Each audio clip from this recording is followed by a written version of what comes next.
Welcome, Guardians. In this new line of reporting, we are going to present theory and conjecture in an informational format designed to be both simplistic and intriguing. Some would describe our passion for our enemies to be a fault, foolish, even, but our response explains our purpose. We intend to understand our foes by explaining what they are when no one else can, to offer a battlefield advantage to the front lines. Like all things unexplainable, there are holes, and our intention is to fill those holes with conjecture and educated theory, so that we may not make the same mistakes as our enemies. Our first target is one enemy that we have dealt many blows to. Weaken them, if not completely turn the tide. The Vex. They have seen their defeats on Mars and Venus, and some of our Guardians have even used victory over a certain Vex Gate Lord to reach out diplomatically to the Queen, something the city consensus has been failing to do for some time. As these reports of victory came in, something terrifying has been realized amongst many here in the city.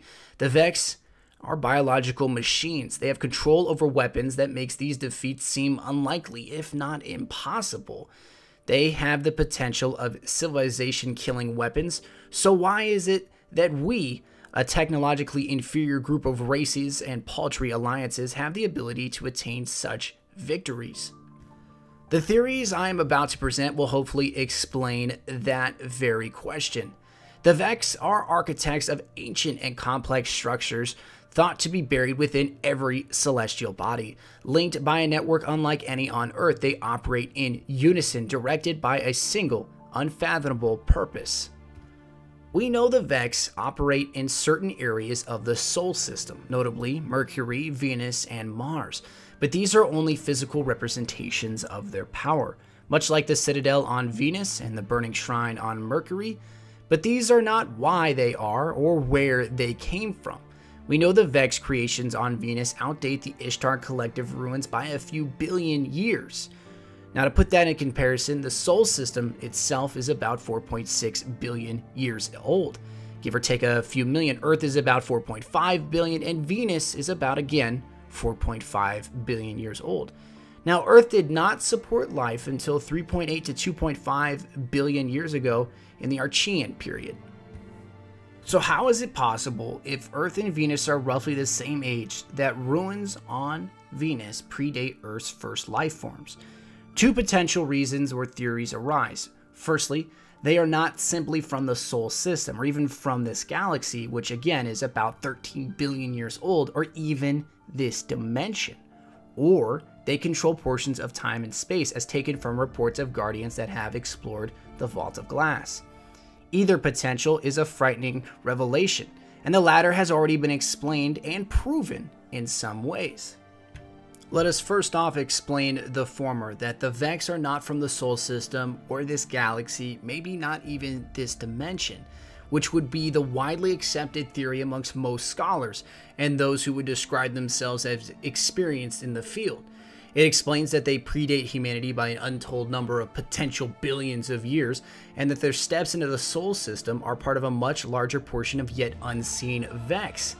However widely accepted, it doesn't explain the Black Garden or the Vault of Glass. If the Vex are from another system or galaxy, one could assume they have a reasonable control over that entire system, or at least portions of system in that galaxy, making harboring a god in the Black Garden or attempting to create one in the Vault of Glass much safer. So why are both of those here and in the same system?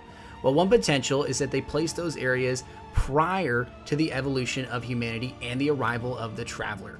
The ruins on Venus predate humanity by a few billion years, so by that logic, humanity wasn't even a glint in the eye of nature by the time the Vex were placing relics and icons on Venus. The one problem with this theory is that Venus at 2 billion years ago still hasn't settled. It's being hit by constant solar flares, still picking up remnants of dust and microcomets, and it may not have been an advisable area to place such artifacts or even relics. Essentially, while incredibly complex, these theories still have holes in them. They seem to make complete sense in certain areas, yet are unfathomable in others. They define themselves. They are theories or good ideas yet to be tested with a large data bank of intelligent thought behind them. With that being stated, we will attempt now to explain the latter, the Vex controlling time and space, or at least portions of it. If the Vex can control time and space and understand these complexities on a different level than that of the city, it could explain their structures predating humanity by a couple billion years. It also helps explain some of the inconsistencies reported by Guardians in the Vault of Glass.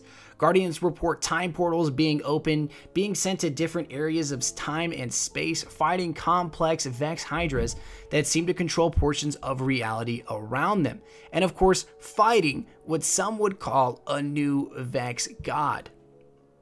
But if the Vex truly do control time and space, and the certain aptitudes in which they seem to do in the Vault, why do they struggle against the Cabal on Mars? If they have this ability, what stops them from going back during the Cabal invasion, effectively eliminating their fleet before it becomes a threat, or even doing the same to us? Eliminating humanity, its machine children, and the Awoken before they even exist. Unfortunately, problems do arise at this point. Mainly, time may not work the way we think it works. We currently understand time to work in one direction, or at least our notion of forward. The Vex may see it as a resource, and moving complex units, machines, or even defeating an enemy before it becomes a threat may not be doable with the current resource cost. We have to assume that controlling time, or at least space, has an immense amount of energy cost, certainly something we cannot currently duplicate. Due to these constraints, it would explain why the Vex are limited to controlling time. The Black Gordon, before it fell, was reported to be in no known position of time and space, effectively taken out of the current dimension, if that vernacular can even be used to describe the phenomenon. The idea here is that while Vex can control portions of time and space, they are limited in their ability to apply this. The Vex attain a complex, unexplainable thought process that makes proving either of these conjectures largely impossible. Perhaps the Vex wish to see us grasping at straws to demoralize us, or simply, we just can't understand them. They may be so advanced that the entire Sol system is a testing ground for their experiments. Where else in the universe is the Traveler located, the Cabal, the Hive, and humanity, but here in the Sol system? One question still remains. Relics pulled from the Vault of Glass, in which some Guardians have repurposed to armor and weaponry, state the relative ease of doing so. That the armor they make with fallen Vex lords feels almost like a second skin, as if the Vex are an organic metal more than an actual construct. One Warlock even reported that he slept in the armor last night, and he woke to feel his heart stuttering to a pattern of an unknown signal. The armor formed in the Vault of Glass using Vex cells that seems to complement or even reinforce that of the Wielder, whether it be human, exo, or awoken. These discoveries are both troubling and incredibly interesting, as they lead to a new theory on the Vex, that they are us. More in the next report.